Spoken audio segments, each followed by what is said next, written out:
आपको पता है कि हम जन्माष्टमी क्यों मनाते हैं? आइए मैं आपको इसकी कहानी सुनाती हूँ। एक बार की बात है, एक दुष्ट राक्षस था जिसका नाम था कंस। वो एक बहुत बुरा असुर था। उसके पिता का नाम था उग्रसेन। उग्रसेन एक बहुत ही न्यायप्रिय और प्रतापी राजा था, पर कंस अपने पिता का ख्याल तनिक भी नहीं रखता था और वो अपने पिता की तरह बिल्कुल नहीं था। कंस की एक बहन थी जिसका नाम था देवकी। जब देवकी का विवाह हो गया, उस समय सारथी ने कहा, महाराज क्या मैं रथ तैयार करूं? फिर कंस ने आकर कहा, नहीं, रथ मैं तैयार करूंगा और देवकी और उसके पति वसुदेव को मैं ही ले जाऊंगा। वो मेरी बहन है, तुम्हारी नहीं।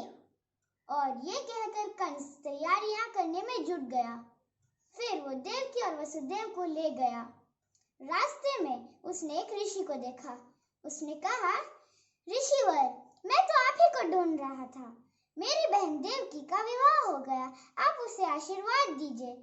फिर ऋषि ने कहा, हाँ, मैं भी तो तुम्हें ही ढूंढ रहा था। मैं तुम्हें एक समाचार भी देना चाहता था। कंस ने कहा, क्या समाचार? शुभ समाचार या अशुभ? फिर ऋषि ने कहा, समस्त सृष्टि के लिए तो ये एक बहुत ही शुभ समाचार है, पर तेरे लिए और केवल तेरे लिए ये एक अशुभ समाचार है। फिर कंस ने कहा, मेरे लिए यदि कोई अशुभ समाचार हो तो मैं उस अशुभ समाचार के आने से पहले उसे नष्ट कर दूंगा। मैं कंस हूँ ऋषिवर, कंस। आप भूल गए कि मैं कौन हूँ। मैं बहुत ही शक्तिशाली हूँ। मैं परम बलवान हूँ, सर्वशक्तिमान हूँ। फिर ऋषि ने कहा, इतना घमंड भी अच्छा नहीं होता। यही तो है तेरे लिए अशुभ समाचार का कारण। अब सुनो, देवकी का 8वां पुत्र तेरा काल बनेगा। मैंने ये भविष्यवाणी आज ही सुनी थी, कुछ देर पहले। फिर कंस हंसने लगा, मेरा काल, देवकी का पुत्र, वो भी 8वां पुत्र, जिसने जन्म भी ना लिया हो, वो मेरा काल बनेगा। अरे, एक नवजात शिशु मेरा काल बनने वाला है। ये तो एक बहुत ही शुभ समाचार है, क्योंकि ये कंस को हंसा रहा है। मुझे कोई नहीं मार सकता। मैं अमर हूँ, अमर और श्रेष्ठ हूँ। ऋषिवर, वध तो तेरा निकट आ रहा है। फिर ऋषि ने कहा, तू तो है ही निर्दयी, इसीलिए तू लोगों का वध करता है। तू तो अपने पिता का ख्याल भी नहीं रखता। देख अपनी दुष्ट प्रवृत्ति को। पर हो ना हो, ये भविष्यवाणी एक ना एक दिन सत्य अवश्य सिद्ध होगी। फिर कंस ने कहा, भविष्यवाणी? मैं किसी पर इसी तरह से विश्वास नहीं करता। कंस कोई उल्लू नहीं है, और तुम मुझे उल्लू बनाने का प्रयास मत करो। फिर भविष्यवाणी फिर से आई। आकाश में बिजली कड़कने लगी और आवाज आई, दुष्ट कंस, तेरे अत्याचारों का अंत हो चुका है। अब समस्त सृष्टि तुझसे मुक्ति पाएगी। और हाँ, ये सत्य है कि देवकी का 8वां पुत्र तेरा काल है। और ये कहकर भविष्यवाणी बंद हो गई। फिर कंस हंसने लगा, फिर से वही। अब देवता भी पागल हो चुके हैं। भविष्यवाणी दिखा रहे हैं यहाँ पर वे झूठी भविष्यवाणी दिखा रहे। कंस को सब कुछ ज्ञात है, सब कुछ। देवकी का 8वां पुत्र एक नवजात शिशु मेरा वध करेगा? मैं ऐसा होने नहीं दूंगा। मैं जानता हूँ कि देवता भी मेरे साथ सदा सदा के लिए छल करते रहे और करते रहेंगे, और ऋषि भी मेरे साथ छल करते हैं और मैं जानता हूँ कि ये ऋषि ने भी मेरे विरुद्ध एक षड्यंत्र रचा है, पर मैं इस षड्यंत्र को सफल नहीं होने दूंगा, कदापि नहीं होने दूंगा। देवकी अपने संतान को तभी जन्म देगी जब वो संतान को जन्म देने के लिए जीवित हो। मैं उसका वध इसी क्षण कर दूंगा। वो तो अपने पहले पुत्र को ही जन्म नहीं दे पाएगी, तो वो 8वें पुत्र को कैसे जन्म देगी? और ये कहकर उसने अपना तलवार उठाया और देवकी की ओर बढ़ा। तो फिर वसुदेव ने कहा, कंस रुको रुको, ये क्या कर रहे हो? तुम देवकी का वध क्यों कर रहे हो? देवकी तो तुम्हारी बहन है, तुम्हारी कोई शत्रु नहीं। फिर कंस ने कहा, वसुदेव हट जाओ मेरे रास्ते से, चल हट यहाँ से। मैं देवकी का वध कर दूंगा, अपने काल को जीवित नहीं छोड़ूंगा। मैं जानता हूँ कि देवकी का 8वां पुत्र मेरा काल नहीं बन सकता और मैं उसे कर दिखाऊंगा। समस्त सृष्टि देखेगी कि देवकी का 8वां पुत्र ने जन्म नहीं लिया है। मैं उसका वध कर दूंगा, वो भी इसी क्षण। अब वो अपनी दुनिया में कुछ नहीं देख पाएगी, कुछ नहीं। मैं उसे भेज रहा हूँ स्वर्ग में। फिर वसुदेव ने कहा, नहीं रुको, अपनी बहन को उसके विवाह का दिन मार डालना एक अनुचित कार्य है और ये एक अपराध है। देवकी तुम्हारी बहन है, ऐसा क्यों कर रहे हो? फिर कंस ने कहा, हटो मेरे रास्ते से, हट जाओ, मैं देवकी को मार डालूंगा। बस अब मुझे कुछ नहीं सुनना है, अब मैं किसी भी चीज का जवाब भी नहीं दूंगा, बस हट जाओ। फिर वसुदेव डर गया और उसने कहा, नहीं नहीं कंस, ऐसा मत करो, ऐसा मत करो। ठीक है, तो मैं तुम्हें वचन देता हूँ कि मैं देवकी के हर संतान को तुम्हें सौंप दूंगा, बस उसका वध मत करना। फिर ये सुनकर कंस संतुष्ट हुआ और उसने कहा, ठीक है, पर याद रहे तुमने वचन दिया है और तुम वचनबद्ध हो, तुम वचनबद्ध हो वसुदेव, ये याद रखना। और हाँ, यदि मुझे देवकी का कोई भी संतान नहीं मिला तो समझ लो कि तुम गए इस संसार से। और ये कहकर कंस ने अपना तलवार नीचे रख दिया। फिर उसने कहा, अब तुम दोनों राजभवन वापस चलो और तुम दोनों का केवल एक ही कक्ष होगा। तुम दोनों के तो अलग अलग कक्ष होने चाहिए, पर तुम्हें कुछ नहीं मिलेगा, ना भोजन ना जल, कुछ नहीं। तुम केवल अपने कमरे में कैद रहोगे, वो भी उस कमरा पूरा अंधेरा से भरा है। फिर देवकी ने सोचा, ये कैसे कमरा की बात कर रहा है, राजभवन में तो ऐसा कोई कमरा नहीं। फिर उसने कंस से कहा, तुम कौन से कमरे की बात कर रहे हो? फिर कंस हंस के बोला, कारागार का कमरा। जाओ अब सैनिकों, बंदी बना लो इन दोनों को। और सैनिकों ने उन दोनों को बंदी बना लिया। वे दोनों बहुत दुखी थे और अब उन्हें अपने 8वां पुत्र और बाकी सारे संतान भी कंस को सौंपने होंगे, इसीलिए वे बहुत बहुत दुखी हो गए और कंस का घमंड और भी बढ़ गया। फिर उसने एक दिन अपने पिता उग्रसेन को भी बंदी बना लिया और उसने खुद को राजा बना लिया। पर उसने उग्रसेन को देवकी और वसुदेव के साथ बंद नहीं किया, क्योंकि उसने सोचा कि वे तीनों मिलकर उसके विरुद्ध कोई षड्यंत्र रचेंगे। इसीलिए उसने उग्रसेन को एक अलग जगह पर बंदी बनाया और वो अपनी प्रजा का भी तनिक भी ख्याल नहीं रखता था। वो केवल लोगों से अपनी जय जयकार कराता था, लोगों से कहता था कि वो उसकी पूजा करें और वो राजभवन में आराम से सोता था।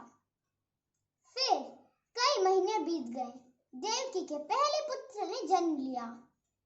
जब सैनिकों ने देखा तो वे तुरंत कंस को सूचित करने गए। उन्होंने कहा, महाराज महाराज, देवकी के पहले पुत्र ने जन्म ले लिया, जल्दी आइए महाराज।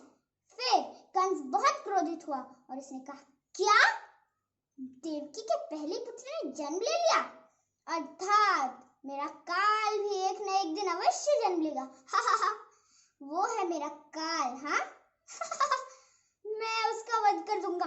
सबसे पहले तो उसके पहले पुत्र को देखा जाए।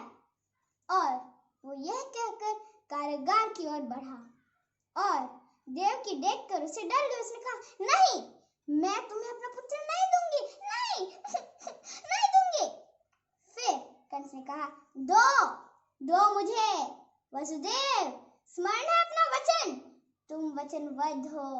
मैंने तुम्हें उस समय भी कहा था कि तुम वचनबद्ध हो। वापस करो मुझे अपना संतान। फिर देवकी ने कहा, नहीं दूंगी, नहीं दूंगी। फिर कंस बहुत क्रोधित हो गया और उसने कहा, नहीं दोगी तो मैं छीन लूंगा। फिर वसुदेव ने कहा, नहीं कंस, तुम ऐसा नहीं कर सकते, और ये निर्दोष नवजात शिशु है, ये तो तेरा काल नहीं, देवकी का 8वां पुत्र तेरा काल है।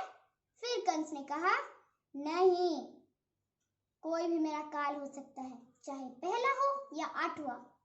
देवता मेरे साथ छल करते हैं और इसीलिए मैं इस पहले पुत्र का भी वध कर दूंगा। फिर वसुदेव ने कहा, देवता तुम्हारे साथ छल कर सकते हैं, पर वे कभी झूठ नहीं बोलते। फिर कंस बहुत क्रोधित हो गया ये सुनकर और उसने कहा, नहीं, मैं किसी पर भरोसा नहीं करूंगा, दो मुझे ये शिशु। और यह कहकर उसने देवकी से छीन लिया वो शिशु और उसका वध कर दिया। देवकी रोने लगी मेरा पुत्र। वसुदेव भी बहुत दुखी हो गया, पर कंस को कोई फर्क नहीं पड़ा, वो वहां से चला गया। उसके बाद वसुदेव ने सोचा, अरे ये कंस मेरे संतान का वध कर दिया, मैं ऐसा होने नहीं दूंगा। फिर देवकी ने कहा, अरे आप ये क्या कर रहे हैं? आप उसे रोक नहीं सकते थे? आपको लड़ना नहीं आता क्या? क्या हुआ आपको? जल्दी कीजिए, जाइए और कंस से युद्ध कीजिए। मुझे अपना संतान वापस चाहिए, और मैं अब कहां से लाऊंगी उसे? मैं स्वर्ग में कैसे जाऊं? आप उससे लड़े क्यों नहीं? फिर वसुदेव ने कहा, मैं क्या करता, मैंने वचन दे दिया उसे और इसीलिए अब मैं कुछ नहीं कर सकता। फिर कई महीने बीत गए, उसके दूसरे पुत्र ने जन्म लिया और उसके भाग्य में भी जन्म के समय ही मृत्यु लिखी थी। और इस तरह से कंस ने देवकी के 7 पुत्रों का वध कर दिया। फिर एक दिन वे दोनों कारागार में बहुत दुखी होकर बैठे थे। जब भगवान विष्णु उनके समक्ष प्रकट हुए, उन्होंने कहा, अब तुम दोनों के दुख का दिन समाप्त हुआ। कल कंस का काल जन्म लेगा और उसका काल मैं हूं। मैं तुम्हारे पुत्र के रूप में जन्म लूंगा और तुम मुझे गोकुल में रख देना, नंदा और यशोदा के पास। उन्होंने भी दो संतान को जन्म दिए हैं, एक पुत्र और एक पुत्री। तुम उस कन्या को ले लेना और मुझे वहां पर रख देना, और फिर उस कन्या को अपने साथ ले आना। फिर वसुदेव और देवकी दोनों बहुत प्रसन्न हुए। फिर अगले दिन बहुत तेज वर्षा होने लगी, पानी के बड़े बड़े बूंदे टपकने लगे, बिजली कड़कने लगी, आंधी तूफान आने लगी। उस समय देवकी के 8वें पुत्र ने जन्म लिया। वसुदेव ने कहा, हाँ, जन्म ले लिया कंस के काल ने। उस दुष्ट ने हमें बहुत तंग किया है, बहुत किया है। अब उसके अत्याचारों का अंत होगा, फिर हम और ये समस्त सृष्टि उससे मुक्ति पाएगी। हाँ पुत्र, तुम्हें उस दुष्ट कंस का वध करना है और मुझे पता है कि तुम उससे कभी नहीं हारोगे, कभी नहीं। फिर देवकी ने कहा, हाँ पुत्र, अब जाओ और उसका वध कर दो।